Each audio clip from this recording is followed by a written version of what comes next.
Welcome to 100 Yards of Football. I'm your host, Vincent Turner. So if you like the video today, please come in and share it. One more time. If you like the video, please come in and share it. Today, I got a special video I'm doing on an NFL legend.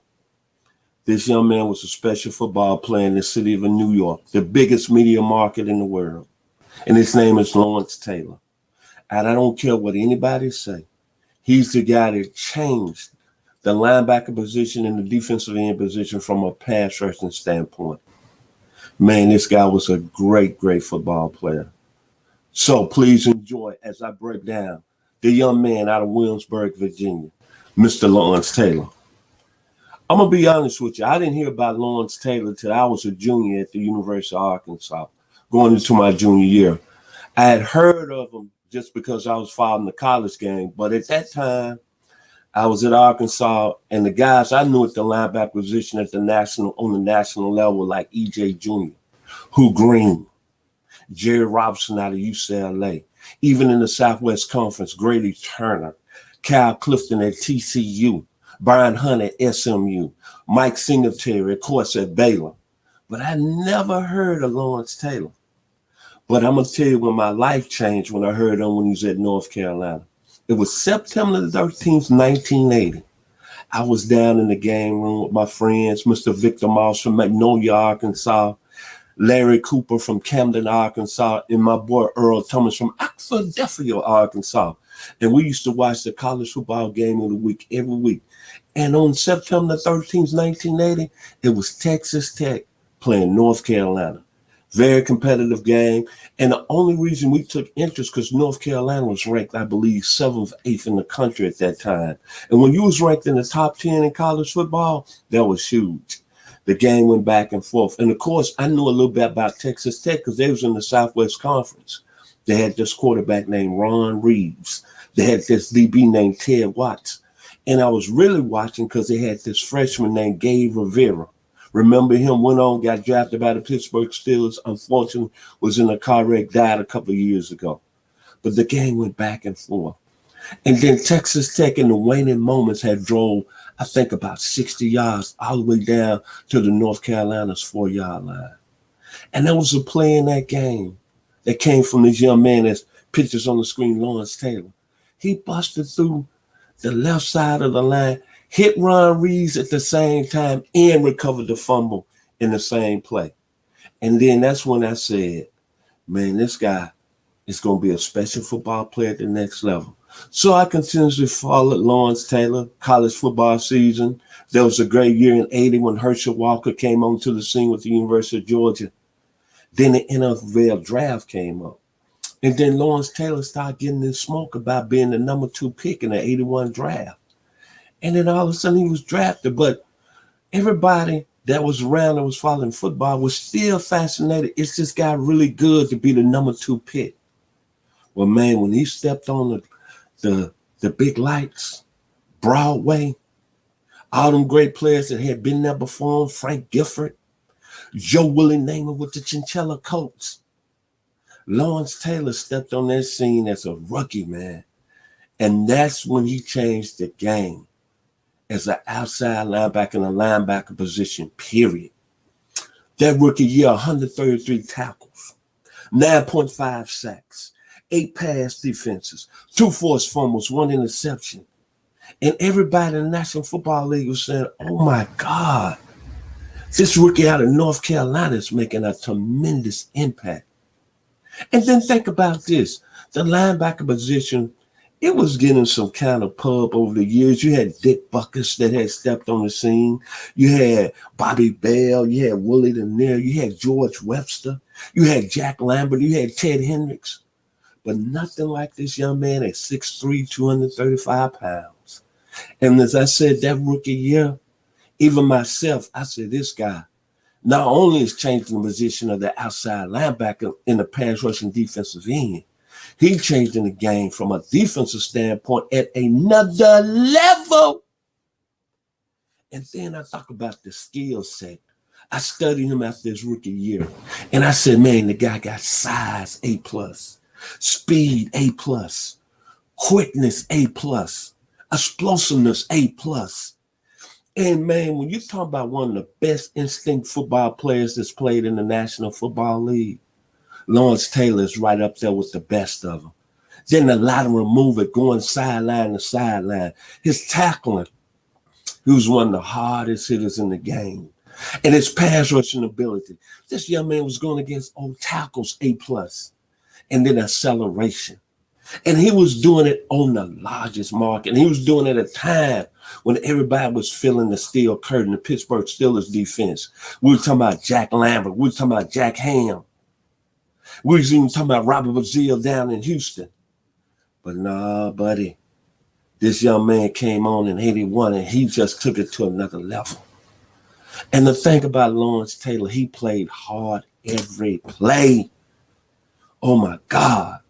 Then think about him, 2-time Super Bowl champion, 3-time NFL Defensive Player of the Year, 81, 82, 86, 8-time All-Pro, 10 Pro Bowls, 1,089 tackles, 142 sacks, 56 forced fumbles, 9 INTs.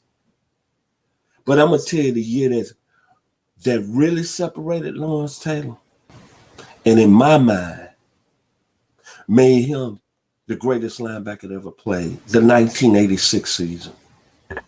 85, he had a decent year. He had 13 sacks. He had 105 tackles, but he had a lot of turmoil in the offseason. I'm not going to hold that against him.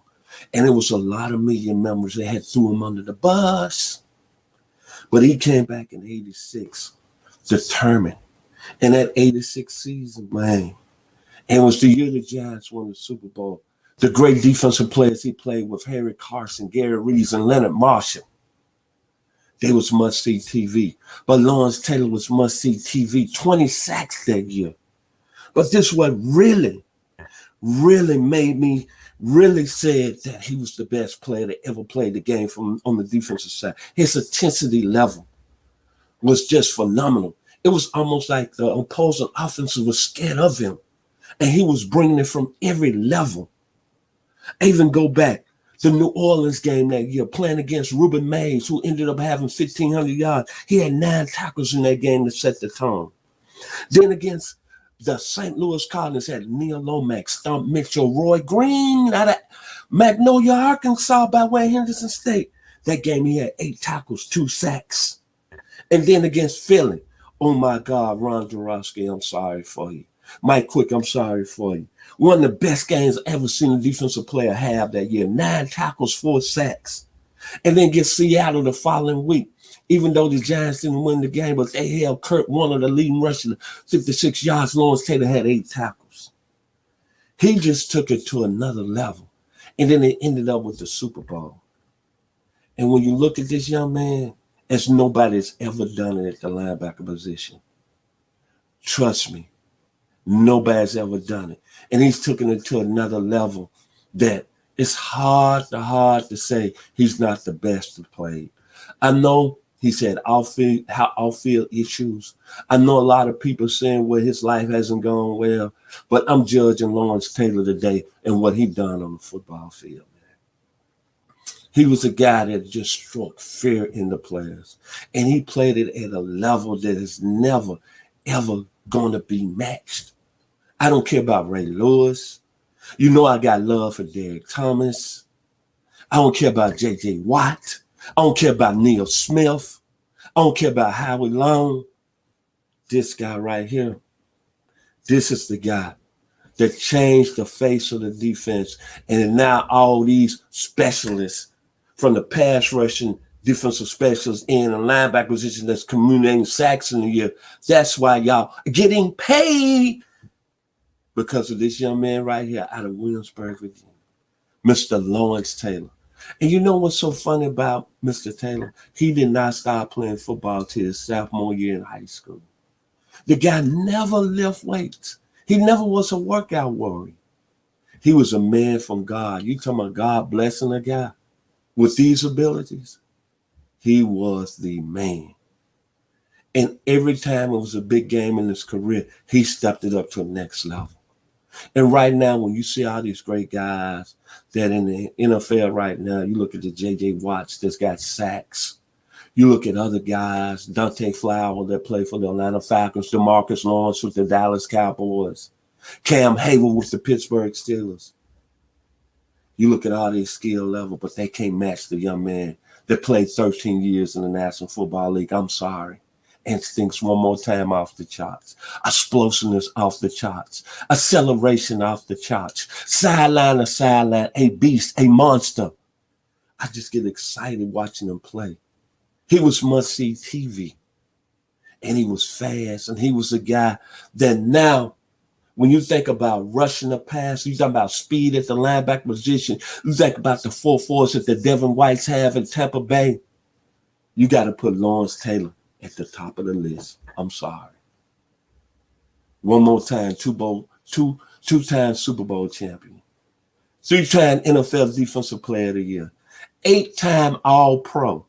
10 Pro Bowls out of his 13 years playing in the league. And 1 year he was hurt. Super Bowl champion, 1,089 tackles, 142 sacks. When he left North Carolina, first team All-American. But that year in 12 games, he had 16 sacks. Hey, man, when we talk about great defensive players and everybody talking about Ed Reed, of course, he's a Hall of Famer. Charles Woodson, of course, Deion Sanders, Ray Lewis. But I'm here to tell you today, based on what has happened to him in his offseason, I'm not going to hold it against him. But let's don't forget that Lawrence Taylor was the best that ever done it on the defensive side of the ball. And he did it, as we say, from where I'm from, the 901. When we used to play sandlot football, he did it the hard way. He did it, not no talking, but hitting, getting to the ball carrier. And like he said on one of his game films, when a gentleman for the Jets gave him a bad block, he said, hey, man, you know the words he used, but he said, I'm going to be like a crazed dog. And I'm coming every play. And my name is Lawrence Taylor, North Carolina's finest. So when I think about Lawrence Taylor, I think about a group that had a song out. There was 2 brothers. Their last name was Johnson. They had a song that was called Stump. And this is what I think about this great young man, one of my 2-time all-time football players, my all-time favorite football player on the defensive side of the ball. The song went like this. I'm stepping out on the weekends. I'm open wide. I'm filling up and letting it blast. The jams and ride. I'm going to stomp all night to the neighborhood, to the fields, all right. Lawrence Taylor, he stomped for 13 years all day in the National Football League. This guy was the best defensive player that ever played in the league. And me being 61 years old, I'm never going to see another one do it like he did. And he came at the right time. So all your defensive players, J.J. Watt, the Derek Thomases, the Ray Lewis, the Charles Woodsons, the Deion Sanders, y'all got paid all this money. But you know what? You need to give thanks, prayers, and blessings to Lawrence Taylor. So if you like the video today, please come in and share it. I'm your host, Vincent Turner. And I'd like to say today, thank you to my producer, Mr. Jeremiah Long, out of Knoxville, Tennessee. He's the guy that keeps this ship going with our videos. Much blessings to you. And enjoy the rest of the week. Football season is coming up in 2 weeks, baby. And as they say, the great John Ward from the University of Tennessee, and I'm living here in Douglasville, Georgia, which is 30 miles west of Metro Atlanta.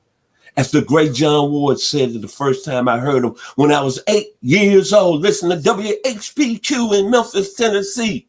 It's football time in the state of Georgia and on the national level.